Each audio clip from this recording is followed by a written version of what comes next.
కీర్తనల గ్రంథం 1వ అధ్యాయం 3వ వచనాన్ని చూద్దాం. అతడు నీటి కాలువల యోరను నాటబడినదై ఆకువాడక తన కాలమందు ఫలమిచ్చు చెట్టు వలె నుండును. అతడు చేయునదంతయు సఫలమగును. ఆకు వాడక అంటే నిత్యము కూడా నీవు దేవుని సన్నిధిలో ఉండడం, ప్రార్థించడం, ఆరాధించడం, ఆయన వాక్యమును చదవడం, ఆయన వాక్యమును ధ్యానించడం. నీటి కాల్వల యోరన నాటబడినదై ఆకు వాడక తన కాలమందు ఫలమిచ్చు చెట్టు వలె అతడు చేయనదంతా సఫలమగును అంటున్నాడు. చూడండి, మనము చేయనదంతా కూడా సఫలపరచబడాలి, దీవెనకరముగా ఉండాలి, ఆశీర్వాదకరముగా ఉండాలి, మేలుకరముగా ఉండాలి అంటే నిత్యము కూడా నీటి కాల్వల యోరన నాటబడినట్లుగా ఉండాలి. ఎక్కడ నాటబడాలి ఒక క్రైస్తవుడు అంటే ఆయన వాక్యములో నాటబడాలి, ఆయన వాక్కులో నాటబడాలి. ఆయన వాక్యములో నాటబడి ఎప్పుడు కూడా నీరు కట్టిన తోట వలె, ఎప్పుడు ఉబుకుచుండు నీటి ఊట వలె ఉండాలి. అలా వాక్యములో ప్రార్థనలో ఎదిగిన మన జీవితంలో అదే అధ్యాయంలో ఆఖరి వచనాన్ని చదువుదాం.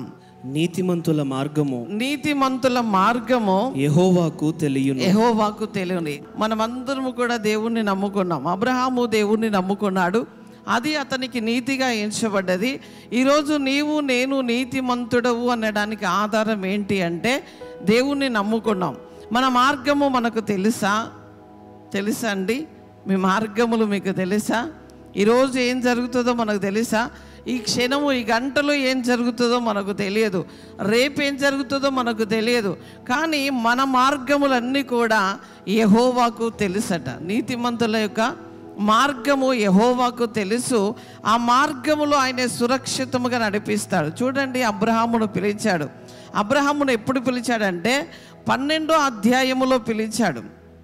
12వ అధ్యాయంలో పిలిచి ఆయన అన్నాడు, అబ్రహామా, నిన్ను గొప్ప జనముగా చేస్తాను, నిన్ను ఆశీర్వదిస్తాను, నీ సంతానమును ఆశీర్వదిస్తాను, నీవు ఇసుక రేణువుల వలె విస్తరింపబడతావు, చాలా గొప్ప వ్యక్తిగా మార్చబడతావు అన్నావు. కానీ 11వ అధ్యాయంలో 30వ వచనంలో చూద్దాం ఒకసారి. 30వ వచనము, వారి యొక్క పేరు, వారి యొక్క స్థితి ఏంటో చూద్దాం ఒకసారి. 30వ వచనం. షారాయి గొడ్రాలై ఉండెను, ఆమెకు సంతానము లేదు.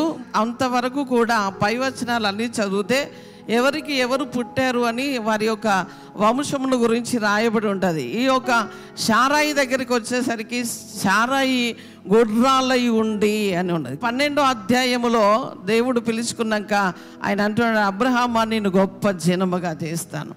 ఆ గొప్ప జనముగా చేస్తానన్న తర్వాత దాదాపు ఆత్మీయ యాత్ర 25 సంవత్సరాలు కూడా యాతన పడుతూ నడిచాడు. కానీ వాగ్దానము నెరవేర్చబడలేదండి. వాగ్దానము కొన్ని సంవత్సరాలైన తర్వాత ఇస్సాకు తనకు జన్మించాడు. ఎప్పుడు 100 సంవత్సరాలప్పుడు, 75 సంవత్సరాలప్పుడు పిలువబడ్డాడు. 100 సంవత్సరాలు. చూడండి, ఈ ఆత్మీయ యాత్రల ఈ నీతిమంతుని మార్గం ఈయనకు తెలిసి ఉన్నదా? ఈ నీతిమంతునికి, అబ్రహాముకు, ఆ షారాయికి తెలిసి ఉన్నదా? మా మార్గం ఇట్లా ఆశీర్వదించబడబోతున్నది, మా మార్గంలో మేము దీవించబడబోతున్నాం, మా మార్గం ఇంత సురక్షితముగా ఉండబోతున్నది, మేము 100 సంవత్సరాలప్పుడు ఖచ్చితంగా కుమారుని మేము ఎత్తుకోబోతున్నామని వారు అనుకున్నారా అండి? వారికి తెలుసా? వారి మార్గము వారికి తెలియదు. కానీ అక్కడ దేవుడు ఆశీర్వదిస్తున్నాడు. నీతిమంతుని యొక్క మార్గము యెహోవాకు తెలియను. దేవుని బిడ్డలారా, ఈరోజు నీ మార్గము నీకు తెలియకుండా ఉండొచ్చు, నీ మార్గం నీకు చీకటిగా ఉండొచ్చు, నీ మార్గం నీకు వేదన కలిగిస్తూ ఉండొచ్చు, నీ మార్గంలో నువ్వు చాలా కష్టపడ, కానీ దేవుడు నీకు తోడుగా ఉన్నాడు. నీ మార్గములన్నీ కూడా ఎవరికి తెలుసండి? ఆయనకు తెలుసు. ఆయనకు తెలుసు గనక తప్పకుండా ఆయన మనల్ని ఆశీర్వదించబోతున్నాడు.